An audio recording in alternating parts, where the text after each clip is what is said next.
আসসালামু আলাইকুম রহমতুল্লাহ। কেমন আছেন? তো আজকে চলে আসলাম আরেকটি নতুন ভিডিও নিয়ে। তো দেখতেই পাচ্ছেন আমার ইনকিউবেটরে ডিম দিয়ে দিছি। তো এই ডিমগুলো অনেক আগেই দেওয়া ছিল।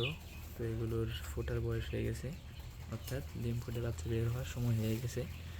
তো আরেকটা কথা বলে নিচ্ছি যে আমার সাথে সবসময় একটা সমস্যা হয়, সেটা হচ্ছে যে আমি যখন ইনকিউবেটরে ডিম দিই, তো ডিম দেওয়ার কয়েকদিন পর, অর্থাৎ যখন বাচ্চা ফুটে বের হবে বা ভিতরে বাচ্চা হয়ে গেছে, যে একদিন রয়েছে, তো এমন টাইমে কারেন্ট থাকে না। তো এরকমটা ঘটনা ঘটেছে কালকে।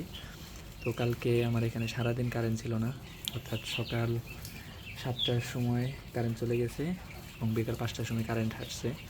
তো এর জন্য আমার মুরগির ডিম যে রয়েছে, এই যে নিচে দেখতে পাচ্ছেন, আমি আপনাদেরকে দেখানোর চেষ্টা করি। তো এই দেখেন, মুরগির ডিম যে রয়েছে, এই মুরগির ডিম থেকে 4-5টা ডিমের মতো নষ্ট হয়ে গেছে। তার ভিতরে যে বাচ্চাগুলো ছিল, সেই বাচ্চাগুলো নষ্ট হয়ে গেছে। আর যে এই ডিমগুলো দেখতে পাচ্ছেন, এগুলো হচ্ছে হোয়াইট জেন কটনিক্সের ডিম, ইউরোপিয়ান কোয়েলের। তো এগুলোর ভিতরে বাচ্চা তেমন দেখা যাচ্ছে না, অর্থাৎ ভিতরে ধরলে পুরাটাই বাচ্চাই দেখা যায়। তো জীবিত আছে কিনা এটা দেখতে পারতেছি না।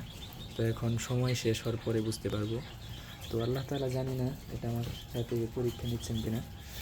তো আপনাদের কাছে দোয়া চাই, কারণ জানি না আমার ভাগ্যটাই এমন কিনা।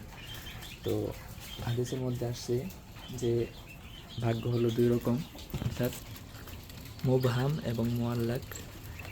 তো দুইটা ভাগ্য হচ্ছে, একটা হচ্ছে আপনার সিল মারা ভাগ্য, যেটা কোনো সময় পরিবর্তন হয় না। আরেকটা হচ্ছে যে মানুষের দোয়া বা ভালো কাজের মাধ্যমে পরিবর্তন হয়ে যায়। তো আপনাদের কাছে দোয়া চাই, যদি আপনারা দোয়া করেন তো আল্লাহ তাআলা চায় তো আপনাদের দোয়ার কারণে আমার ভাগ্যটা পরিবর্তন হতেও পারে।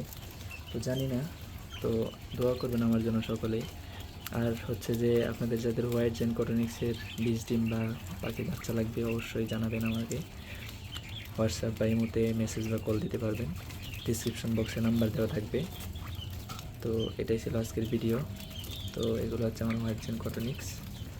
তো যাদের আমার ভিডিও ভালো লাগে, অবশ্যই চ্যানেলটি সাবস্ক্রাইব করে পাশে থাকবেন। তো সকলের কাছে দোয়া চেয়ে আজকের মতো বিদায় নিচ্ছি।